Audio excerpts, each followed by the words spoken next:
Thank you so much, guys, for tuning in. Welcome back.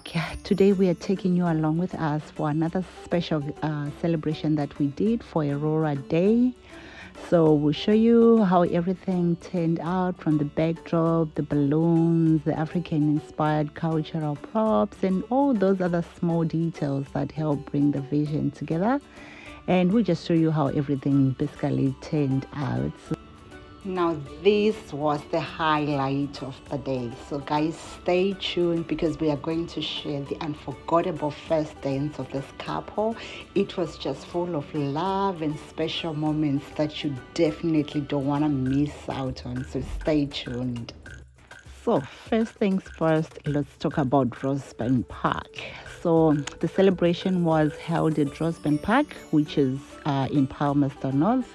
That's about 1 hour 45 minutes away from Wellington, where I stay. But honestly, it was absolutely worth the drive.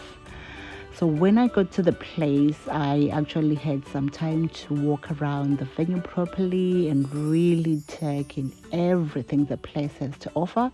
And honestly, guys, this place is another hidden gem. It was so peaceful, quiet. The scenery is just unbelievable.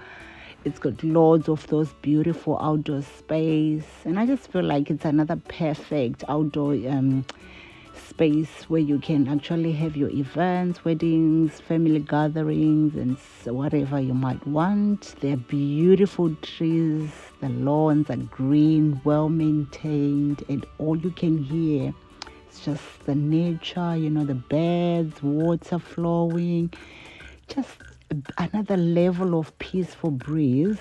Yeah, and one of the most exciting things about this venue is that they also offer accommodation, which makes it obviously super convenient for guests traveling from different places. Yeah, so if you're looking for a venue for your next event, you guys should definitely check this place out.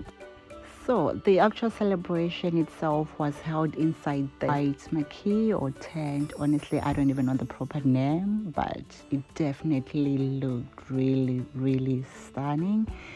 So come with me, guys, as we get started with the setup together. So this event was for Rumbi and Offie, and both of them wanted some neutral balloon colors with a little bit of African inspired accessories to match the cultural theme. If you live in diaspora away from home, you already know how difficult it can be to find proper African cultural items sometimes. And even shipping items from back home, it just becomes a mission sometimes because you have to follow immigration requirements, and sometimes certain items needs to be fumigated, and obviously that can become very expensive.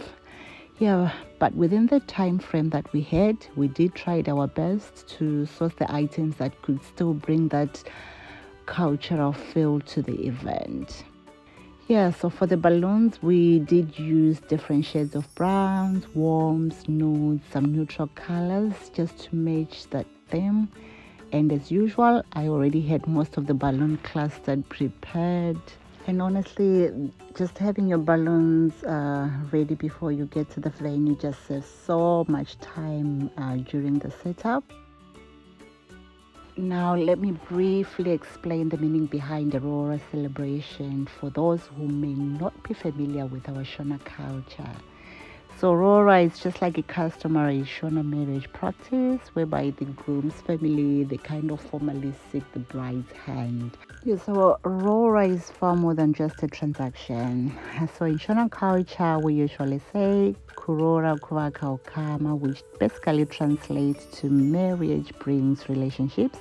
In summary, it's just about bringing two families together and creating a bond which is built on love. So usually the representatives from the groom's family, they would negotiate with representatives from the bride's family, and traditionally the groom himself usually does not speak directly or during the negotiations, but communicates through obviously his delegation that he will bring. So now the actual negotiations and the formal processes, they didn't happen at this place. They did happen somewhere else.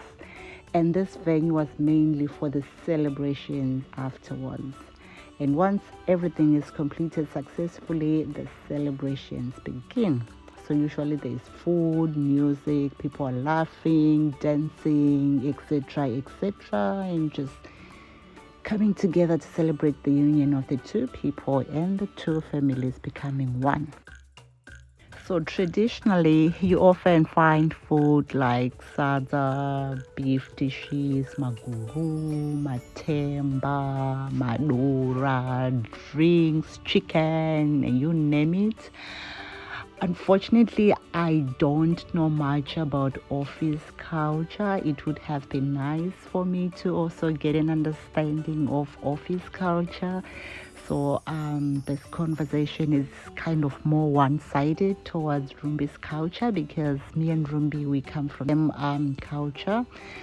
Anyways, so Roora also represent gratitude from the groom's family to the bride's parents for raising Rumbi and for caring for their daughter. It's just a beautiful cultural practice which promotes unity and family connections. Anyway, guys, back to what I was working on before I got carried away talking about my culture. So at this stage, I was adding more decorative elements and just trying to bring everything together nicely. And honestly, sometimes during setups, you place something down and then you step back, you look at it, and then you move it again, then you move it again, and then you move it again for the third time. I kept adjusting different items because I just wanted to try and maintain a balance in the setup, while also making sure that I stay true to the bride's vision and her wishes. And sometimes it's those little movements that changes the entire setup, but I was quite happy with where everything colors blended beautiful. The earthly tones work so well together in all those cultural elements. I thought they did helped bring that African touch into the event. Kept adding on the balloons and just making sure that all the small elements are added on to the main backdrop. Yeah, I'm sure I did mention that this venue was 1 hour 45 minutes away from home. So usually after setting up, it's either we drive back home or we try and come back the following day. And sometimes we try to find something else to do whilst we waiting for pack down time. But on this special day, God's favor located us. So Rumbi and Ofi both were so kind and very welcoming to us. They allowed us to stay and experience the celebration from the start right to the finish. And honestly, for me personally, it was such a huge honor witnessing two different families coming from two different countries in Africa, and also seeing those very, very important relatives from both sides and watching this beautiful new chapter of love begin. Thank you so much, you guys.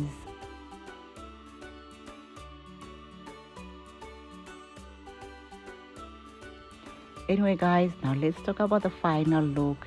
Everything honestly came together so beautiful, and those big photos on the walls of Rumbi and Ofi added such a powerful vibe to the whole space. Yeah, the room was quite big, and sometimes when you look at the video, it looks like a very small setup, but it was quite big. Yeah, the photos were just so eye-catchy. I just couldn't get my eyes off them. I really loved how everything turned out. Like, photos really bring life and they bring that emotion into an event setup, and you just blend it so well.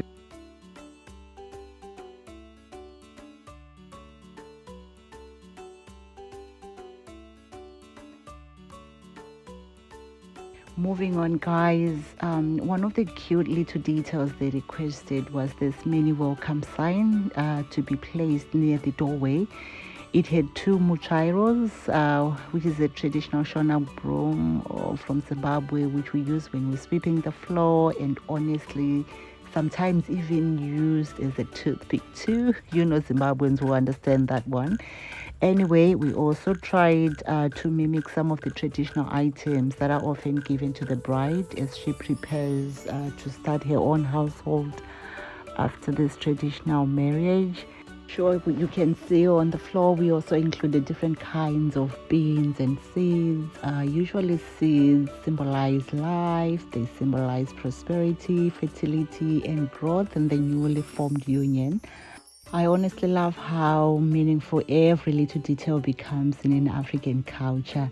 Nothing is ever just there for decoration. So many things carry deep meaning. I know today I've done a lot of talking. Usually I don't talk this much, but I just couldn't help it because I just had so much to say about this event. So let's continue spreading love, celebrating culture, and creating some beautiful memories together. You could definitely see both families celebrating wholeheartedly in the background, from the brothers, the sisters, cousins, you name it. One family was happy receiving them, Roora, and the other family was very happy gaining a son-in-law. Honestly, guys, this whole event was so beautiful. Finally, we also got to witness the two having their first dance. This is coming shortly. So in Shona Roora ceremonies, the first dance is such a joyful public celebration because it marks the successful conclusion of the marriage process and all the official union of two families. You could honestly see how happy Offie was that he had found himself a good wife. It reminded me so much of Proverbs 18 verse 22. He who finds a wife finds a good thing and obtains favor from the Lord.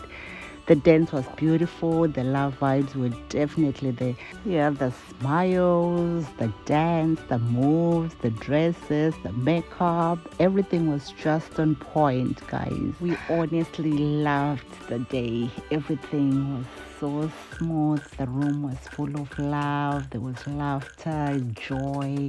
It was just an awesome environment. I wish you could actually listen to the original song these guys were dancing to, but maybe another time. Anyway, guys, thank you so much for watching. Don't forget to spread the love, share, like this video, drop a comment for Rumbi and Offie, and wish them well. Let's catch up in the next one.